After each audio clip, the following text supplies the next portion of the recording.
Hi hello வணக்கம். இன்றைக்கி இந்த வீடியோவில் என்ன பார்க்க போகிறோம் அப்படின்னா ரேஷியோ அண்ட் ப்ரொபோர்ஷனோட கான்செப்ட்ஸ் தான் பார்க்க போகிறோம். ஆல்ரெடி இதுக்கு முன்னாடி வீடியோவில் வந்து பார்த்தீங்கன்னா ரேஷியோ அண்ட் ப்ரொபோர்ஷனோட பேசிக் கான்செப்ட் பார்த்தோம்.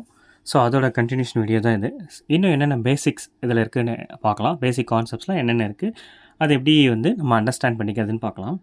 சரி, நெக்ஸ்ட்டு இப்போ ஃபஸ்ட்டு விஷயம் என்ன அப்படின்னு பார்த்தீங்கன்னா ப்ரொபோர்ஷன் அப்படின்னா என்ன? Okay, proportion. ஸோ ப்ரொபோர்ஷன் அப்படின்றது என்னென்னா the quantity of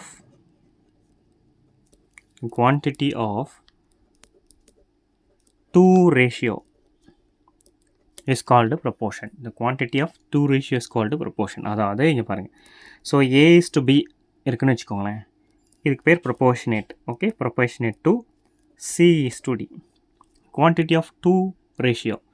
ஸோ இப்போ இது வந்து பார்த்தீங்கன்னா A by B, so A is to B A by Bன்னு எழுதலாம். Okay, A by B is always equivalent to C by D. சரி, இப்போ இந்த கான்செப்டை நம்ம வந்து எக்ஸ்பிரஸ் பண்ணலாமா? இது எப்படி this is equivalent to this ஆகுது அப்படின்னு பார்க்கலாம். ஃபார் எக்ஸாம்பிள் 16 இருக்குன்னு வச்சுக்கோங்களேன். 16 is to 48 proportionate to 7 is to இங்கே எக்ஸ்ன்னு வச்சுக்கோங்களேன். இது A, இது B, இது C, இது D. சரி, இப்போ நம்ம எக்ஸ் இங்கே கண்டுபிடிக்க போகிறோம். ஸோ எக்ஸை கண்டுபிடிக்கணும்னா என்ன ஃபார்முலா நம்ம இங்கே யூஸ் பண்ணோம் அப்படின்னா ப்ராடக்ட் ஆஃப் எக்ஸ் டீம்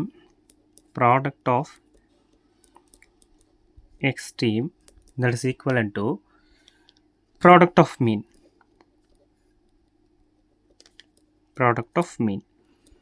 சரி, இந்த ஃபார்முலா யூஸ் பண்ணி நம்ம எக்ஸை கண்டுபிடிக்க போகிறோம். சரி, இப்போ பாருங்கள், ப்ராடக்ட் ஆஃப் எக்ஸ் டீம், இது என்ன எக்ஸ் டீமா? எக்ஸ் டீமில் இருக்கிறது ப்ராடக்ட் ஆஃப் மீன்ன்றது இது. ஓகே, இப்போ product of X team. So இங்கே பார்க்கும்போது A into D that is equivalent to B into C. சரி, அதுதான். சரி, இப்போ பாருங்கள், 16 into X, 16X that is equivalent to 48 into 7. So அப்போது X is equal to 48 into 7 divided by 16. எத்தனை times போகும்? 3 டைம்ஸ் போகும். So 7 3s are 21. So where X is equal to என்ன வரும்? X is equal to 21 வந்துருச்சு. ஓகேவா? சரி, இப்போது இதை எப்படி this is equivalent to this எப்படி ஆகுதுன்னு பார்க்கலாம். சரி, ABC ஆல்ரெடி வேல்யூ இருக்குது. எக்ஸுக்கு பதிலாக நான் இந்த வேல்யூ நான் இங்கே சப்ஸ்டியூட் பண்ணுறேன். 16 is to 48 proportionate to 7 is to 21. எக்ஸுக்கு பதிலாக 21 வந்துருச்சு. சரியா? ஸோ அப்போ இங்கே பாருங்கள், இதோட ரேஷியோ என்ன வரும்? 1 is to 3. கரெக்டாக? 16 டேபிளில் பண்ணால் 1 is to 3.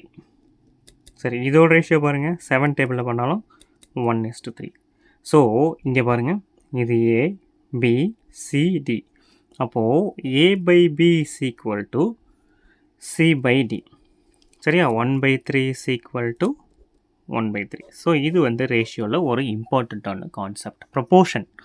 ஓகே, ரேஷியோவில் ப்ரொபோர்ஷன் வரும்போது ப்ரொபோர்ஷன் எப்படி கண்டுபிடிக்கிறதுக்குண்டான இம்பார்ட்டண்ட்டான ஒரு கான்செப்டாக இருக்குது. சரிங்களா? இன்றைக்கி லெசன் நம்பர் 2ல் ப்ரொபோர்ஷன்னா என்ன, ப்ரொபோர்ஷனை எப்படி ஃபைண்ட் அவுட் பண்ணோம் அப்படின்னு பார்த்துருக்கோம். இன்னும் நிறைய லெசன்ஸில் நிறைய கொஷின்ஸு, நிறைய கான்செப்ட்ஸ் பார்க்கலாம். தேங்க்யூ ஃபார் வாட்சிங் வீடியோ. Thank you, by.